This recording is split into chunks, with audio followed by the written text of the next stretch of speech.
So, we're doing autistic video games for, aren't we again? I need to make that playlist.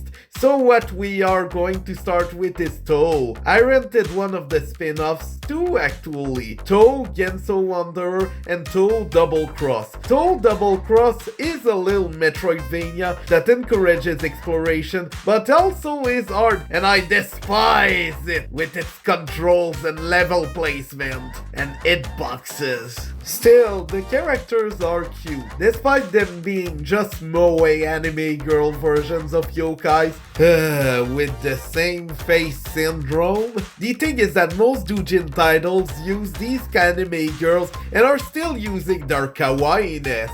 I understand why these cute designs look appealing, but there are so many of them I kinda get lost in the shuffle, aside from Remy and Marisa. As for Genso Wanderer, it has that one more run gameplay loop of mystery dungeon titles. The story here is presented in a more serious manner at first, but however, it ends up being mostly slower paced with a focus on comedy. Like, some of its moments make me laugh out loud. I will talk about gameplay loops and how it affects autism later, but right now I will simply say that none of these two softwares are canon. Yep, I rented them and they're not canon. The only canon games are the ones Zune is involved with. So my introduction to the Touhou universe is probably stupid pee pee poo poo garble. I understand why these colorful character designs feel autistic, as I feel like they came from an how to draw a manga book with edgy furry OC vibes. It's definitely something designed with actual passion. Nowadays we have more moe designs in gaming, but back in the 2000s it was kinda special. And I'm not even talking about the gameplay of the main series, at least post-Touhou sex gameplay, while shmups were considered hard for monetary reasons, like arcades, give me all your corners. Touhou pushes the genre to its limits by having so many bullets to dodge. Such bullets, many dodge. Why did I write this? So every round feels like watching and dodging fireworks. It is stimulating in ways animation can be to autistic people, but you need to focus and be like, shoot everything! There is an autistic beauty in Touhou, as your character has to follow a certain pattern to win, sort of like dancing to the point where it feels natural. There is also the joy of high scores, which can get very high since the game gets very hard very fast. I already talked about the joy of high scores in one of my previous videos, which I hopefully will edit here. Come on, give it to me, give it to me. But hey, meanwhile the story and the lore of Touhou feels straight out of a sitcom. Like, just imagine a Touhou sitcom. I don't remember any of the lyrics. Yes, it is loosely based on Japanese folklore, but has that same sort of randomness than a Puyo Puyo game. The story itself is very lighthearted, despite that it stars gods, yokai, etc. I prefer a lot more Zune's writing compared to Kid Icarus, less fourth wall jokes, and more characters behaving naturally and being funny. I feel like Puyo Puyo is the best of both worlds, but back to Touhou. Anyone can obsess over the games though, or just casually enjoy the jokes. Like WarioWare, there definitely is a contrast between the overwhelming gameplay and the simpler story, which makes Touhou autistic as heck. But what's even funnier is that one of the fan games is apparently a WarioWare style micro game collection of Touhou. Not gonna lie, it really is fun, but I don't get every joke. Same thing I mentioned about the Touhou fighting games, which also have a bit of a story, but also is light-hearted. Now that I think about it, it's pretty similar to the incredibly intense gameplay of Puyo Puyo paired with its fun story. Does that make Puyo Puyo autistic too? Wait a second. Puyo Puyo was localized as Dr. Robotnik's Bean Mean Machine, a Sonic spin-off. Sonic's here. Sonic's here. Wake me up inside, can't escape him. Wake me up inside. Save me from this franchise, holy car! Why is Sonic always here? Why is Sonic always here? Sonic!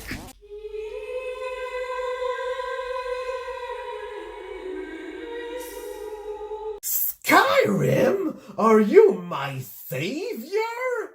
To adventure till I took an arrow in the knee. I used to kill dragons till I took an arrow in the knee. Use the language against them, then arrow in the knee.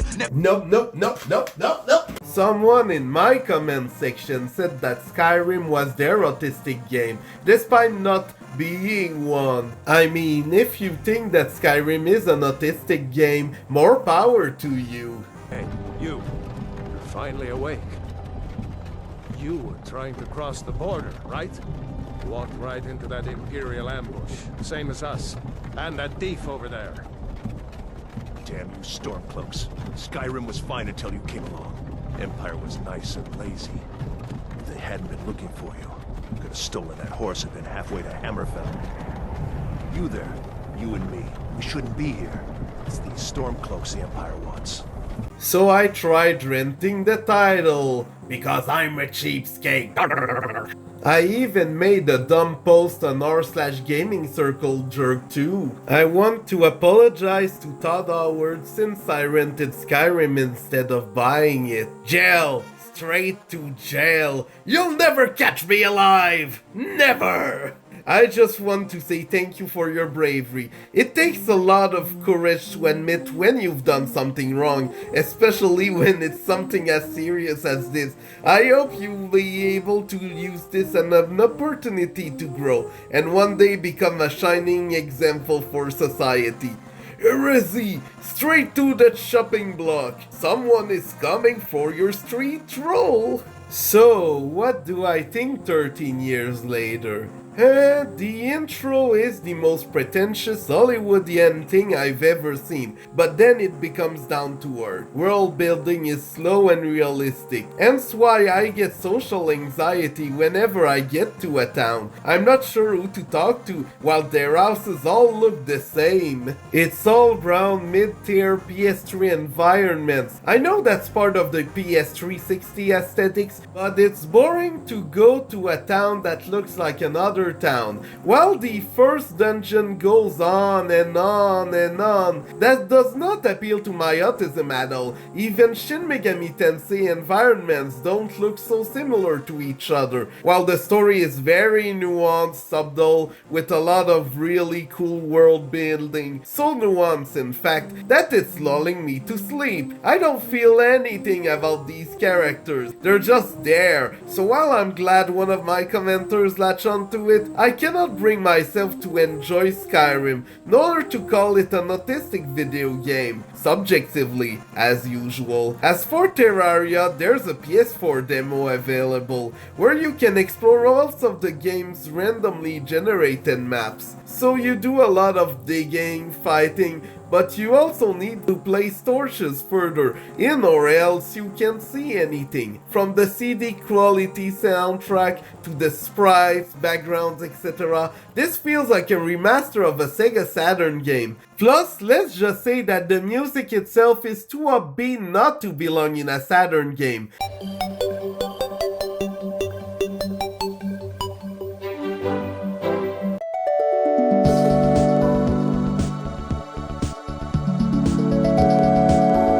Of course, it cannot avoid the Minecraft comparisons, but Minecraft is just atmospheric. This here is more simple and fast-paced. At least once you understand how the commands work, at the very least. I'm sure it's a lot better on PC. The mouse. The enemies as well as the other sprites feel a bit simple, so I'm not sure if this would be a Sega CD game or a Sega Saturn game. Hey, at least it doesn't have those beautiful FMV cutscenes. I feel like the simplicity of these designs makes the game very autistically appealing.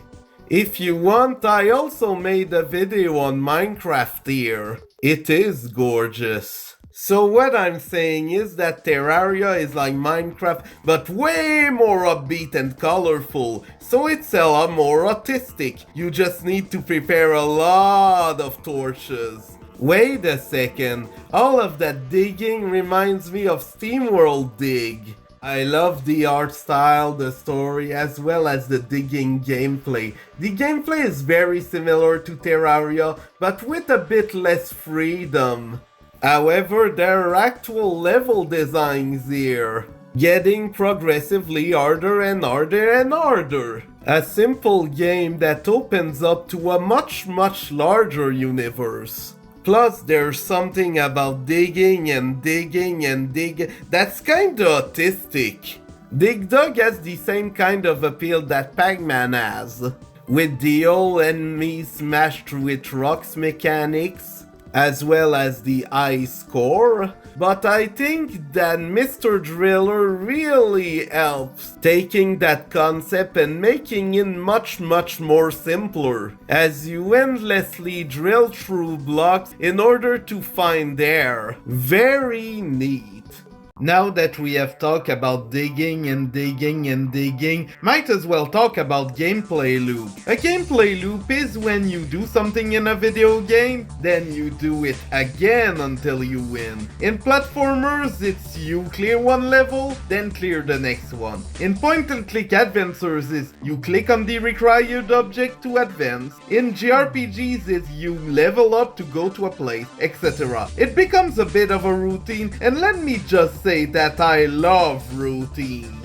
They are very important to my autistic self, while anything that intrudes upon it can be a bit of a pain. My normal routine is eat, brush my teeth, eat my teeth, work, play video games, play work, go out to watch comedy, go out to watch video games, etc. I need to stick to my schedule while nothing interrupts it. It is why I enjoy shorter gaming sessions now, where I can just get more experience or complete a level, then do something else. Hence why quick saves are a godsend, and why I forgot to finish P3P, as I need to find at least an hour of my time to finish that boss fight, but then I forgot about it, and now I just remembered it for this video. So I am glad autosaves are becoming more of a thing, while you can just save anywhere. It is why playing Sonic titles, whose levels last mere minutes, is satisfying. Sonic also learned from Mario Odyssey's autosave, based on the objects that you collect in order to create a fun experience. But then again, Mario Odyssey really has learned from Sonic's autosave by just including an autosave. Just playing 5 minutes or up to an hour can be equally as satisfying. It is also why casually leveling up in a JRPG can be very satisfying. I would say that is what is autistically stimulating about JRPGs, where making numbers go up by fighting monsters over and over again really helps you progress. It appeals to autism, I think. It is also why most mobile RPGs focus on combat rather than exploration. I personally love to explore in JRPGs, but also combat is an integral part of the genre. Meanwhile, Splatoon only takes 3 minutes of my time, which is great, which is too bad because Nintendo Wii U's online is down. These kinds of gameplay loops are also why people are moving more into portable gaming. I also have multiple events to go through in real life, so taking the time just to play video games can be quite hard. I also bring my 3DS/PSP to bars/buses, etc. It is making me look weird, but I am already looking weird enough like this.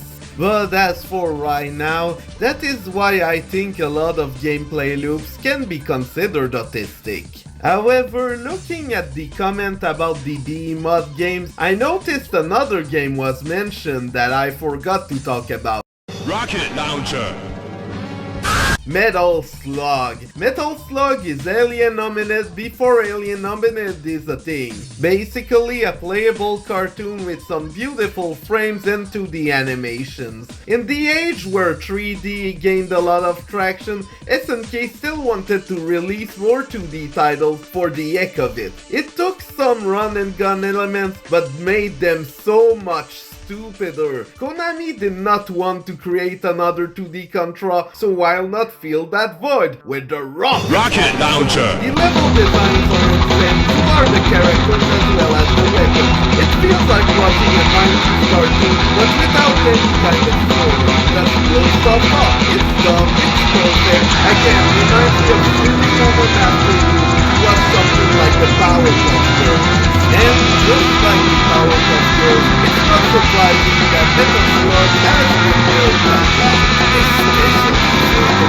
delicious arcade one.